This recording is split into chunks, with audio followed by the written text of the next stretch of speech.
I can't believe this is episode 21. I can't believe that is 21 episodes. And this is the first time that we're going to do video too. So I'm super excited because we're going two formats. So video, if you want to see us and listen it to the podcast at the same time. Or as always, you can just choose your favorite place to listen to podcasts. We will be there too. I'm excited about today. I have a new friend, and she's going to tell us about her story. So, Blanca, why don't we start first telling people who you are? Yeah, for sure. So you already said I'm Blanca. Um, Yes. and I think I like to introduce myself first as a person that cares about empowering other people and advocating for people. I am the proud daughter of immigrant parents, a first generation graduate from high school and college. And then I also happen to be a product designer in the health tech space at Color, working on genetic testing. So a lot of the work I do right now is around taking like complex genetic information and transforming it into something that's understandable to the people who need to use it. Yeah. Yeah, that's pretty exciting job. Like, I feel like if you give me any of that data, it's like, what is happening here? I imagine that's how we will feel. But uh, we met through a Slack. That's usually how I find my guests. I really like to bring people that are excited about sharing their story. So that's why we chose today you to share your story. Maybe what about if we do like a fun fact about you? Yeah, for sure. Yeah, I love this question. And Good. I For me, guess I feel one, like always people is like, I never know what to say. I feel, but then there's the other side that is like, oh, I'm so ready for this question. So I'm ready. I'm excited. Tell me. yeah, one of the things I do for fun is Latin social dance. So Oh, specifically yeah, bachata. nice. Yes, yes. And I used to actually teach and choreograph for a dance team in school and joined a few dance companies afterwards. So yeah, That's it's pretty definitely, serious. So, and I think this is a good intro to our next question. So, why you didn't ended up dancing bachata and got into UX design? Like, what was the change? Yeah. yeah. I've never been a professional dancer in any way. I have respect for professional dancers, of course. But yeah, I think if you ask most UXers, they'll have a similar story. That's something around how they've always been a UX designer without realizing it. Yeah. And that's the same for me. I jumped from different jobs. I worked as an educator in the nonprofit space. I worked at a chocolate factory in I HR. love that part when I think when we met and you were telling me this is like, that's my dream job, working in a chocolate factory. Yes, sorry. Yeah. And I also worked on a web team as front end developer, QA, and release manager. So a variety of different things that are not related. But basically, I have a very creative mind. Like I actually love painting and drawing. Um, but I also love problem solving. And those are the things that really excite me about the type of work that I do. But for me, for the longest time, I think it was hard for me to kind of balance that with my personal value about wanting to do work that really empowers people, where I'm advocating for people. Um, so most of the times I found myself having to sacrifice either my value to do work that excites me or what excites me to do what is important to me. Um, and like straight out of college, I didn't know what I wanted to do. And the reason that I ended up at a chocolate factory in HR is because, yeah, is because I applied to every job that had the word people in the title, like people operations. Um, because I didn't know what to look for. I didn't know what any of the job titles meant. So I assumed that because it had the word people in the name, that it would be a people-centric role, and that is why I pursued that. But when I came to this chocolate factory specifically, an HR role where I was like, great, I think this is what I want to do for the rest of my life. I want to advocate for equity and inclusion in the workplace. The pandemic hit. There was several rounds of layoffs, and I was nervous because I just came into the company. And the CEO set up a meeting with me and was like, okay, Blanca, we're not going to be hiring for a while. We don't really need a recruiter right now. And I was preparing to get laid off. I was like, okay, like you have your this is like your box ready to go. Yeah. Yeah, I have my box ready to go. And he said, I see that in college you took some like intro coding classes. Do you mind transitioning to the web team temporarily and, building up our online website? To which, for financial security, I said yes. I had no idea what I was doing, but I was like, okay, yes, I'll do it. And that is really where I built up some front end skills like HTML, CSS, all of that. And I saw that, I was doing things that kind of tapped on that problem solving skill that I really enjoy using, but it wasn't as people centric as my HR role. So I was like, I wish I could do both jobs at once with something that combines all of that.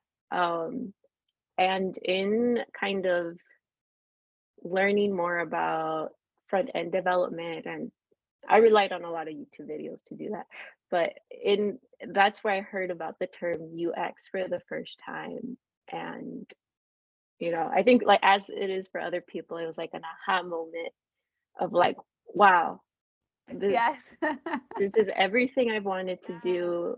And so that is when I went on to consume. All my media was just everything UX related. It's podcasts like yours, YouTube videos. Now thinking back, I think I saw one of your YouTube videos of around imposter syndrome that, Yes. Oh, really, really so helpful. And so I started to teach myself a little bit about that, and then applied to a fellowship role that turned into a full-time role now. Well, I feel like I love this kind of stories because, I mean, yes, I feel like with the pandemic, I think all of us went through so many changes, but at the same time, these changes allow us to see what really is important for us and what that we cannot keep compromising our values and what we really want for life. So I think definitely one of the things that I'm more grateful for. It happened to me. I got laid off, and that was the chance for me to say, okay, that's it. I cannot continue in a place that is not taking me anywhere, is not bringing me joy. Otherwise, I feel like I will have stayed there if they have gave me the job that I applied for.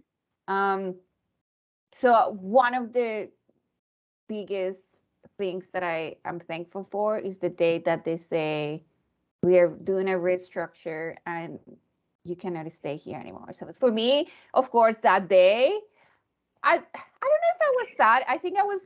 It's that's kind of feeling that is like relief, sadness, and like, how can you do this to me?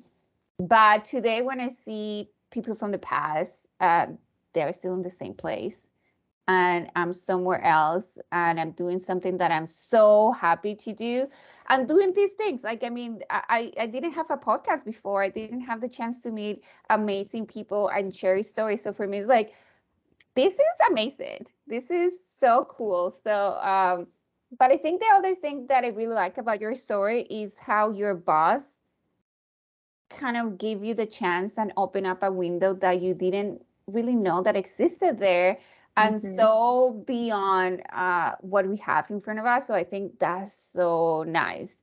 And maybe that's leads link us to the next question is how, because you wanted to start from development. I'm taking a course and I'm kind of lost at this time, but it's okay. I will make it. I will make it through and I will see the light. But um, Yeah.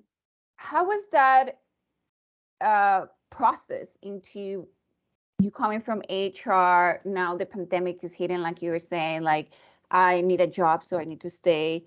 I don't know what I'm doing, but YouTube is helping me.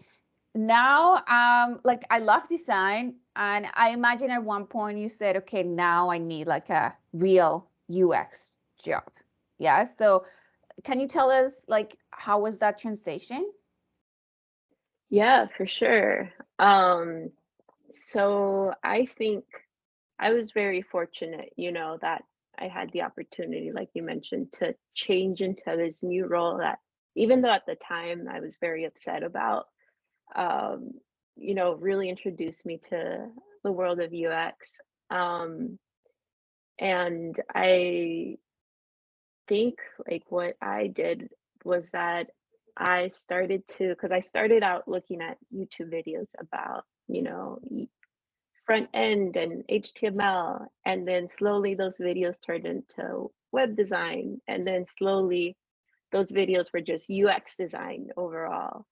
Um, and even though that wasn't necessarily the type of work that I was doing at the time, I decided to bring it into the team and kind of, I didn't introduce it as UX design. I was like, hey, what if we do some research on our customers to see how they used our website and see what we can redesign from there.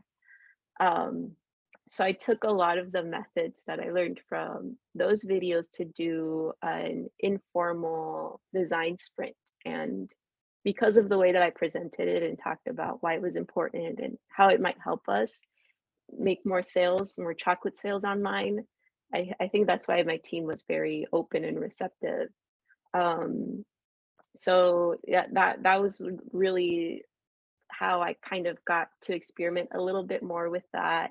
Um, I didn't know how to write research plans. I didn't know how to necessarily use the design process from end to end, but signed up for users testing. So I took uh, those, I partook as a research participant in sessions to learn how other people were writing design questions or how they were phrasing and setting up the environment to kind of take that and make it my own. Um, yeah, so that is how I was able to do that. And I don't think, because I wouldn't say there was like, oh yeah, I read this one specific book or I heard this one specific podcast that taught me everything I know now. I think it was UX more of, Untamed change your life. yeah, it changed my life. Yeah, I got a job right after I heard the last episode. Um, but I think it was more of like gradually, the more I kept learning, the more progress I was making and what I knew about UX and what I knew about the design process. Um, but I couldn't tell at the time. Like I kept thinking I was in the same space and felt lost for a bit about what I was learning. But it's just kind of gradually over time as I continued to learn and ask more questions that I slowly started to build up my skill set and also take in my HR skills and that I did from interviewing and recruiting into this new role. Oh yeah, that's so cool. And I feel like just really being open about like, yeah, I don't know anything what is happening, but at the same time it's like, okay, that's okay. I just need to keep working on the skill. And I mean, that's like training, and it's like anything that you learn. If you want to get good at it, you just have to put the hours and educate Mm-hmm. yourself and look at here, ask questions. Like, I think that's how naturally things happen. So I feel like uh, And it's super cool, like you were saying. Okay, I look at what is UX research. Let me tell people that we're going to sell more chocolates, so we need to do this. And I feel like that's what we do at work all the time. Like, Mm-hmm. so how we present an option or a solution in, and trying to convince people that this is not just good for business, but is the best solution for users or clients at the end.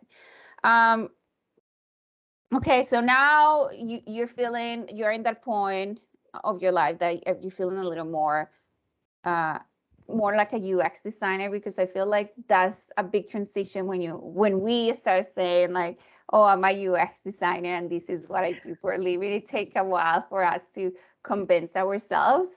Um, but what do you think that okay, before maybe even I continue, at the beginning you were saying that you are working in this fascinating world of data, and you convert this data to make it uh, accessible for us mortals in the world. Yes. Uh, so maybe you can tell us a little bit. How did you find this job, and yeah, maybe at your day to day. Yeah, for sure. Um, and I think kind of tying it to how I mentioned I was consuming everything UX and learning about it. I heard about color through one of the communities that I joined. So, like Tequeria was a community I joined to learn more from other UX professionals. Design Buddies is another big one. Um, so in in one of those channels is where I saw that they had posted a position for a fellowship, like a 3-month fellowship at this healthcare company. Um, and so I applied after that. I had never heard about it, but I think I was also at the point where when you first start, it's like I'll just take any position. Like I would work at McDonald's if they hired me as a UX designer. Like, you know, I wasn't necessarily picky or looking for a specific industry to join at the time. I was just looking for any opportunity. Um, and for me, it was the perfect opportunity because I didn't necessarily do a UX boot camp. Like at the time, I was like, I can't afford this. But I was looking for a more structured opportunity that still allowed me to be in an entry level and ask a lot of questions. So I applied to the Color Fellowship, uh, made it through the entire interview process. Of course, I was also applying to like 100 of other jobs and kept getting rejected over and over again. Um, and then went through this fellowship, rotated to different teams. Like there's a team working on vaccination for COVID-19, a team that worked on building out the design system and rebranding. Um, and so I absolutely fell in love with the team. I fell in love with what I was learning. It really gave me confidence that this is what I wanted to pursue long run. And then decided to apply for a full-time role at Color now. Um, so what I do now on the genetics team is I help. Um, well, I'll back up and say that we partnered with NIH to do a research program where we're trying to collect 1 million, you know, genetic information from of 1 million Americans.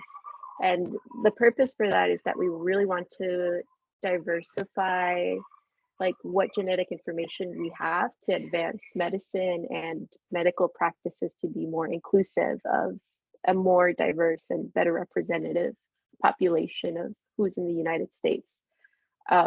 So not only do I help with that, but I'm helping patients from that transfer over to get a clinical confirmation report, is what we call it, um, to kind of be able to take the information that they get from this research project and take it back to their health providers or actually act upon it if they find something like a positive BRCA gene, so some detection of cancer or anything like that. So we want to be able to make sure that they're able to take action on that.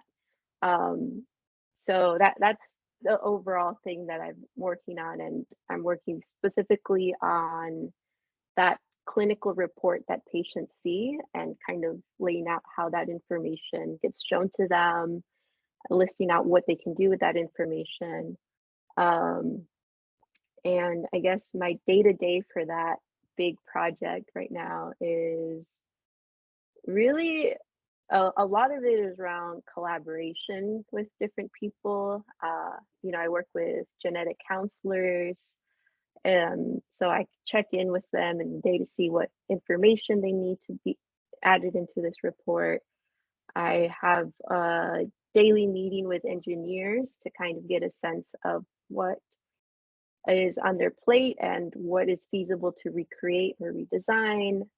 I also get to work with user researchers and content designers or UX writers who we collaborate on kind of designing this big project together.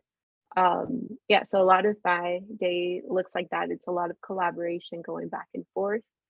And then a smaller portion of my day is me actually designing on Figma and moving around buttons and what we kind of call like pixel pushing. But I don't know if that makes sense. Yeah, totally. I love it. And I feel like that's such an important job, what you were saying, because I'm imagining that I'm receiving my results and it could be such a sensitive topic. So I feel like having understanding what can I do and how can I take the next step is, I mean, really important. So pretty cool.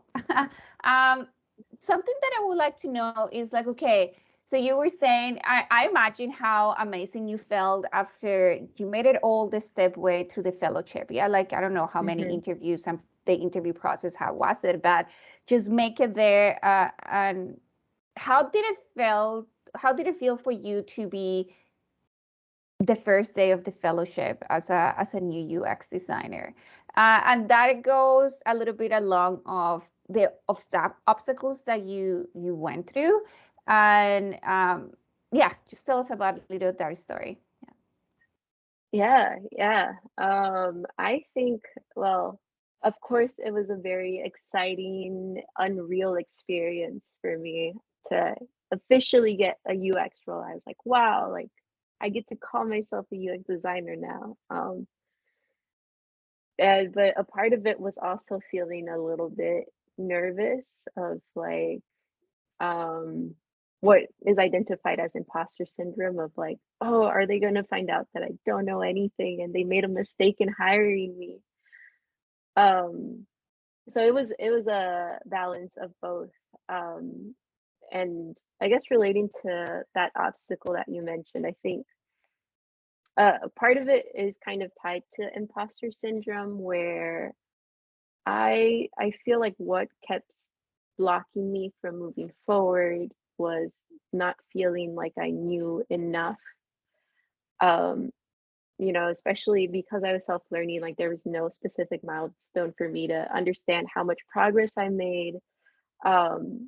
So I think at the beginning I stopped myself from applying to jobs because I was like, oh, well, I don't know enough. I still don't know how to use Photoshop, or I don't know how to use Illustrator yet, so I can't apply to these jobs.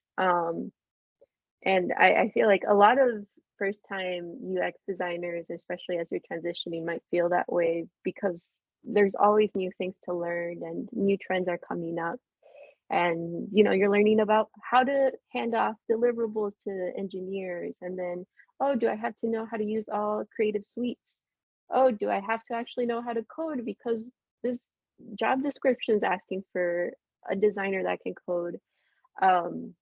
So in that way, I think I kind of felt overwhelmed by all of that and stopped myself from doing things because I felt like I didn't know enough. I didn't feel like I could contribute yet, or even starting at this new job, I was like, well, I'm the most junior person here, so I can't speak up yet because I don't know enough. But had I let myself stay in that mentality, I would have not applied to this fellowship because definitely at that point, I still didn't feel confident about my skills. Um, and I would have not be where I am today if I just waited till I felt like I had enough knowledge or Yeah, and I feel like, and I want to like, did you imagine yourself like 2 years ago, like where you are today? For me, I think that's usually like how it's like, I will never imagine this for me, even though I knew that I wanted to change and I wanted something different, and I wanted something that empowered people, but I never imagined this. So for me, it's always so surreal. Every time that I go back, even though I've been doing the job for a while, it's like, oh, it's amazing how 1 year, 2 years can make so much difference in your life. Yeah.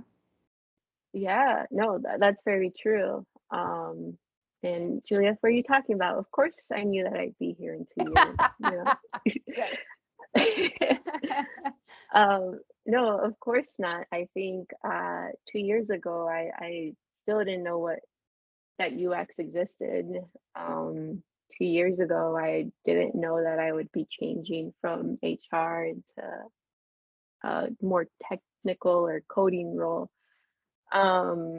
Yes, I think it's very unreal to be where I'm at now. Like, especially because I mentioned I'm like first generation college graduate in my family. I wasn't necessarily thinking about like this is the specific career I want to take. I know what I want to do with my life, that in 5 years I'll be at this point in my career. Yeah, I had no idea what I was doing. And so navigating the professional world overall was uh, kind of alien. Yeah, makes sense. Yeah. And I Yeah. feel like I don't know. I think that I don't know when did you just say, whatever. I'm just going to jump into a job, and if they figure out that I'm not real, that's okay. And I think that then when we let it go, it's like, okay, we're not too bad at this. I mean, Yeah. people believe me what I'm talking about. So I think it's just that mental game in when you start like, it's okay. It's okay if I don't know. It's okay if I have to ask questions. It's okay if I go to have like look Google for an answer. It's totally okay. Like everybody does it. Like that's the thing. Is no one knows everything by heart. Like well, there's Hmm. some people, but yeah, I feel like in that point when you said like just let it go and just trust yourself and that you can do it. um yeah, that's a big part of this. So to Hmm. finish up, because we want people to take things that they can use in their daily life. So if you have any tips for other designers in how to come into the field, um, any tips, tools that they can take today with them. Yeah, for sure. Yeah, I'll start off with the first one that helped me overcome that obstacle that I mentioned earlier about not feeling like I learned enough or not understanding where I was in my UX learning process is building a community of other like-minded people or other people that are also transitioning into the UX field. I really think that's what helped me the most, and acknowledging my own progress and, you know, validating how much I've learned and what I have to bring to the table. Um, and like I mentioned, that's where I found my role now, and that's where I find amazing friends like yourself.